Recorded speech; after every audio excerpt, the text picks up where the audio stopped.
What's up mga idol? Stephen Holt may mga inamin, hindi na daw masaya sa Hinebra.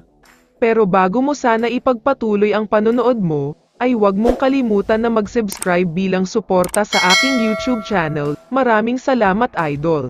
Napakalaki at napakabigat na pressure ngayon ang nararamdaman ng Barangay Hinebra. Sobrang taas kasi ang expectations ng mga fans sa kanila. Pero sa ngayon ay puro disappointment lang ang pinapakita nilang laro. Medyo nakakahiya kasi ang performance nila ngayon, at nagmumukhang wala sa ayos ang mga laro nila, yung tipong parang hindi man lang sila nag-practice sa dami ng turnovers nila, at puro mga pilit pa kadalasan ang mga tira nila. Isa sa pinaka napansin ng lahat ng mga fans ay itong si Stephen Holt, disente naman kahit papaano ang performance na pinapakita niya, pero hindi pa rin daw talaga satisfied ang mga fans, alam kasi nila ang kalidad niya bilang player. Bago nga nagsimula noon ang conference, ang inaasahan ng mga fans ay mas maganda ang ipapakita ni Holt sa Hinebra, mas higit pa sa pinakita niya noong nasa Terra Firma pa siya kung saan isa siya sa mga naging MVP candidate.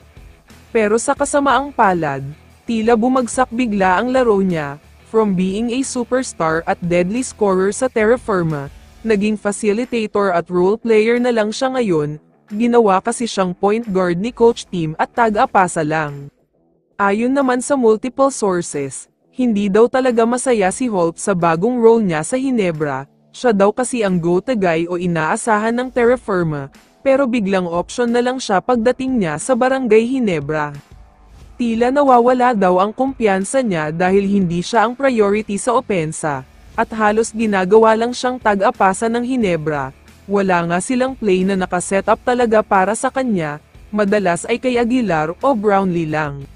Ganun din ang napansin ko sa mga plays ng Hinebra, dahil maganda naman ang ikot ng bola nila, pero kapag paubos na ang shot clock ay pasahan pa din ang nangyayari, kaya naman wala silang nakukuhang magandang tira. Kaya naman bago pa man tuluyan mag-request ng trade itong si Stephen Holt, sana ay makagawa na ng paraan ang Barangay Hinebra para manalo, at sana ay magkaroon na ng major adjustment itong si Coach Tim. Kailangan na din talagang gumawa ng hakbang ng Barangay Hinebra ngayon, dahil nalalagay talaga sila sa alanganin. Paalala lang na top 4 lang ang kukunin sa grupo nila, kaya dapat ay manalo na talaga ang Hinebra. Kaya naman kung ikaw ang tatanungin idol, ano ang masasabi mo sa balitang ito? I-comment mo naman ang sagot mo sa tanong na ito. So dito na nagtatapos ang video na ito. Maraming salamat sa pagsuporta at panonood mga idol. Ingat at bye-bye.